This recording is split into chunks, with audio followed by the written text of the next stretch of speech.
Hi there, Abby here. Welcome to day one of the Ignite Your Sales Challenge. It's really fantastic to have you on board, and I hope you're excited and ready to get started today on day one of our 5-day challenge. So, today our challenge is a 3-step simple process to build a partner network. And a partner network is one of the best forms of sales leads. It's significantly underutilized and it's free. Now, before we do go on to the partner network, I want to take a moment to step back and talk about 2 techniques that you can use to overcome the overwhelm and fears of sales. Now, the first is to understand that our thoughts towards sales directly impact our results. So let me take a moment to explain that. So if your thought is, oh no, don't want to make that call, don't want to do it, yuck, sales, ugh. We then have neurons that get fired in our brain, and then a hormone's released, which often when it comes to sales is a stress hormone. That then generates a feeling, so feeling anxious, feeling nervous, feeling stressed. That then leads to our actions, so do we make the call, don't we make the call? We probably don't make the call because we're stressed, and therefore leads to our results. Whoops, if I can spell it. So you can see here our thoughts will directly impact our results. So I want to teach you a quick technique that will break this pattern here.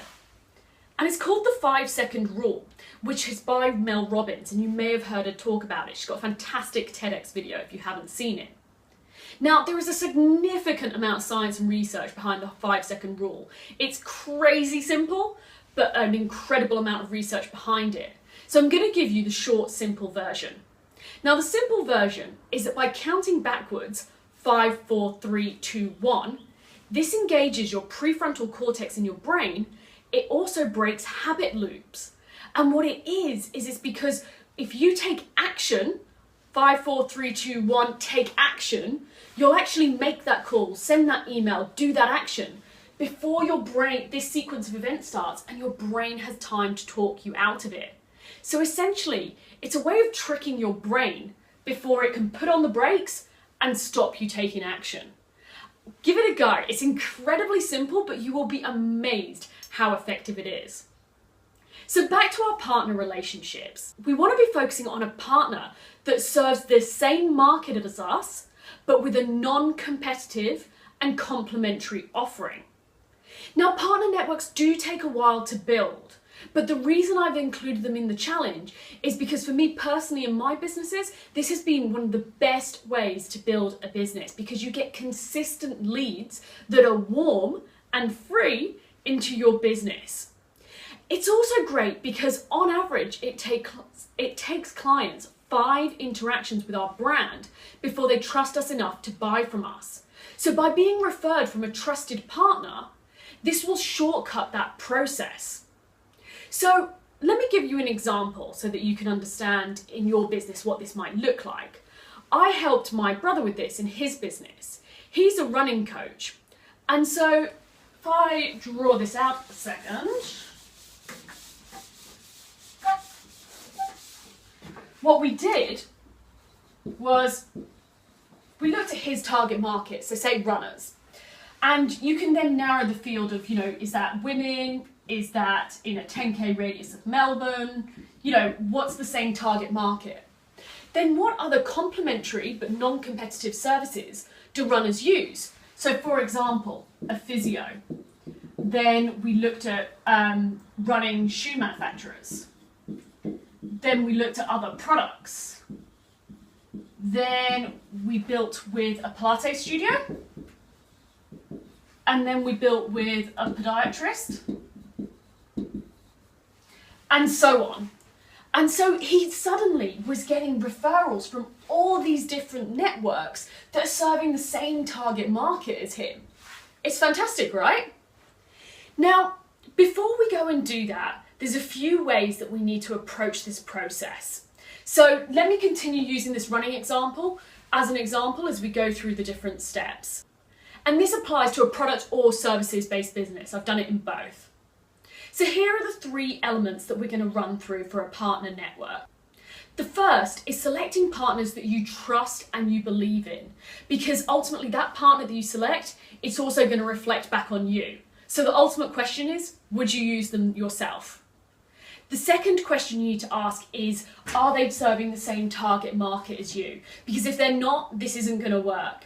And like I said, just make sure it's not competitive, it's complementary. So for example, health conscious women between 30 to 35 in a 10k radius of Melbourne, that sort of level of detail. Then thirdly, the partnership has to focus on providing more value to the client. The sum of the two parts has to be greater for the client. So as an example, if a runner uses a Pilates studio and cross chains, they're less likely to get injured, and it also helps to prove their running. And there's some science behind that. And so therefore, by working with both of them, the client is going to get a better outcome. And that's what we're looking for here. So the goal is to complete 3 actions today in just 1 hour.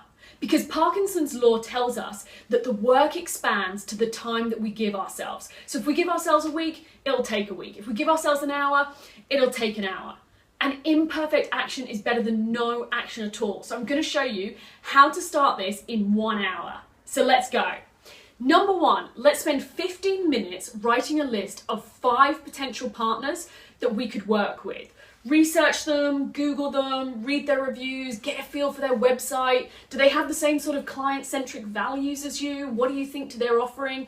Could they be an option that you want to explore further? And that's essentially what we're looking for. So within 2-3 minutes of Googling them, you'll get a pretty good feel. Then spend the next 5 minutes narrowing that list from 5 to just 3. Who are the top 3 people that you want to approach? Thirdly, we're now going to approach those 3 people. So in the remaining 40 minutes that we've got of our hour, we're going to pick up the phone to these 3 partners to schedule an introductory chat, ideally in the next few days, so we can keep this momentum going. So now let's prepare for the call. We never make the conversation all about us and how can we get referrals and I'd like some referrals, because nobody is going to respond to that. Unless they know and trust us, that's not going to work. It needs to be more along the lines of, hi, my name's Abby, I'm a running coach, and I'm constantly getting asked by my runners for a referral to a physiotherapist. So I'm looking for a safe pair of hands that I can trust to refer my runners to. We're making it all about them. And finish with, would you be interested in catching up for a coffee, just to have a quick chat about how you can help my clients, or how you can potentially help my clients? We've not asked for anything in return at that point. And that's really important. And because that's a little bit like, when everyone's got one of those friends who only phones them up because they need something, we don't want to be that person. No one's going to give us referrals, as I said, until they know and trust us. So let's not ask for it and approach it in that manner. As I've said, this strategy involves building the relationship over time. And it does take a few meetings before you get that traction. But once you do, as I've said, it will be the best form of lead generation for your business, which is why it's in the challenge. So once we have that conversation, we meet up for our face-to-face chat, we're there sitting together, we want to talk about how can we work together, how do you help your clients, what do you do, what's the best way for me to refer clients to you? Is it to introduce you over an email or a phone call, and understand a little bit more about them and how you can work together. What you'll find is as the conversation goes, typically people will offer to reciprocate, and they'll say, hey, we get quite a few runners in here, would it be okay to share your contact details? And of course the answer is yes. So come prepared with some business cards, maybe some flyers that you can have in your bag, and if it's appropriate, you can share them with them. But you've waited to be invited rather than you being that pushy person that goes in and leads with the all about me, because that never works.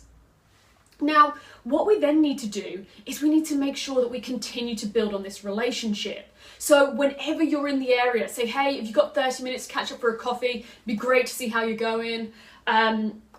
Or, drop them an email. I saw this article, thought of you, thought it might be of interest. Whatever the excuse is, just keep in contact, because this is a case of we're not getting married on the first date. We're dating first. Now, once we've had a few dates and we've started to build that trust in this relationship, the next step that you'll be able to evolve to is joint go-to-market strategies, such as a joint event, a joint webinar, joint offering even. You could have a joint promotional offer to your target market. The fantastic thing here is once you get to that point, say you do a joint webinar, that partner will send out the webinar invite to their whole entire database. So you will get access to their whole entire database, which of course is people in the same target market as you. Likewise, you'll share it with your database and they'll benefit. And then as we talked about, because this offer will be of benefit to the client, they'll also get value. So it's a three-way win for everybody. And that's when you'll start to see lots of traction. I've done this several times where I've done joint webinars, things like that. And you get the access to each other's database and suddenly you're able to expand and get a significant amount of lead generation in your business.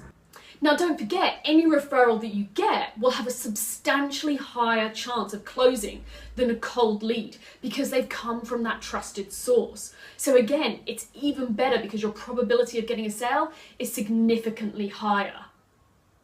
And what we ultimately want to happen here is people get referred from multiple sources. And this is the pinnacle. This is the ultimate. Because what happens is they ask their physio, hey, do you know any running coaches? They'll ask their podiatrist, hey, do you know any running coaches? And suddenly all these people will all say, hey, yes, you should go to this guy. And so what happens is when you've been referred by multiple sources, people will end up going, I've heard your name several times from so many people, and it becomes a no-brainer to work with you. They're not going to go anywhere else but work with you. And you've now got an extended sales force for free. So let's take action. Let's get going. Number one, sit down and for 15 minutes, look at the partners that you can select. Look at their website, look at their Google reviews, get a little bit of a feel as to whether they serve the same target market and you think they could be a good fit for you. Complementary, but not competitive. Once you've got your list of 5, step 2, narrow it to 3. Who are the top 3 that your top priority that you want to approach? Step 3, give them a call, see if you can set up a date in the diary for a coffee chat over the next couple days. Try and keep it in the next couple of days if you can to keep that momentum going and schedule your meeting. If you want to rewatch this video to recap on the steps during those conversations, that's absolutely fine. The video will be available to you. Just watch it back. So 5, 4, 3, 2, 1, let's go, let's take action, and don't forget, imperfect action is better than no action at all. Don't wait for the perfect time, don't wait for the perfect day, it's never gonna happen. Let's go, let's start taking the steps to building our own partner networks in our business.